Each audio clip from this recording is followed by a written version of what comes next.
cultivate that sense of wealth, that sense of abundance in you, the more you can feel that sense of joy, the more easy it's going to be for you to do financially. Because you're not going to be in this scarce, fearful mode. Now, that's not enough by itself. You can have this great sense of abundance and do the wrong mechanics and be a disaster. True or false? But if I had to have an area to get you started with, you want to have the emotion and psychological strength, because that's going to carry you through when the mechanics are boring or frustrating, or when things aren't working out. Your emotion, your psychology is what will carry you. It'll get you to keep doing it. Everyone knows, if you've done any studies, Dr. Seligman is very famous for doing studies on optimism. And in those studies, you know what he found out? People that are pessimists are much more realistic. They're much more accurate. If you give them a test and you ask them to look at something and give you a size measurement of it, or to evaluate their own success or failure at a task, in every study Seligman's done, he did it in the University, I think Pennsylvania if I remember correctly originally, what he found was that optimists always see themselves as doing better than they really did. They basically BS themselves. What happens to pessimists, they're 10 times more accurate. But here's what he found out.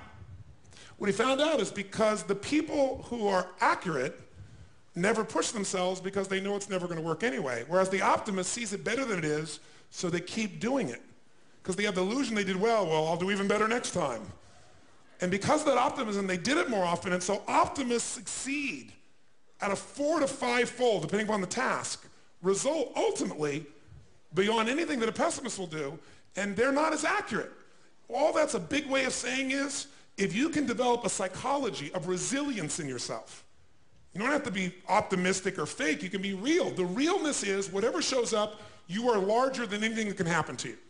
You are larger than any financial challenge you could ever face. Who here has gone through a very tough financial time where you didn't know how you were going to pull it off, but eventually you did? How many have done this before? Say aye. How many have had this happen more than once in your life? Say aye. Then the true history could guide you to know you can get through this and not let you be overwhelmed by the moment. But also the gratitude can put you in that sense of wealth. Fijians are wealthy. Whenever I bring friends there, we have 325 acres and 3 miles of ocean frontage. It's unbelievable. But you go up these 2 villages, and my friends initially will say, well, look at their houses, look at their homes, and they don't really have electricity, they don't have this, but they don't feel poor. It's your identity. The way you define the wealth determines whether you're wealthy or not. So are there enough things for you, knowing that 2/3 of the planet lives on $2 a day, that you could get yourself to really feel grateful, yes or no? Yes. How much of your life do you get benefits from today that you never had to create? Think about it.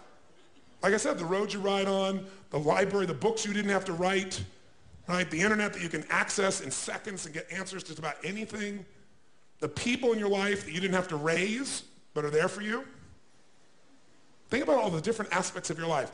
If you want to be wealthy, all you have to do is associate. So before we do the financial part, because financial independence is different than wealth. Wealth is that state of mind. Financial independence is being in that position where you don't ever have to work again. That if you work, you do it because you really want to. Now, I'll give you a clue. If you get financially independent and you don't work, you'll be miserable. I can't tell you how many friends I have that sold their company, made $50 million.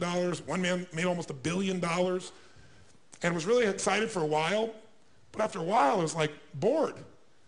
His vehicle of his business gave him a sense of contribution, and he was always growing, figuring out how to solve problems, and he had all the people he was connected to in the business, all the employees and friends and associates, and he was significant because he was doing something worthwhile.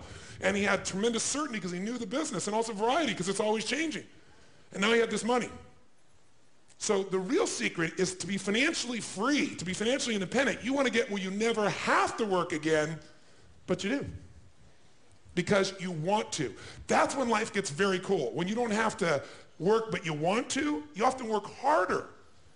I enjoy my life today. I don't have to work. That's one of the most killer experiences in life. So I want to tell you, I'm not just saying this as some little positive thinking technique. I'm telling you, this is the secret, the real secret, to shift it inside of you and to add the real value.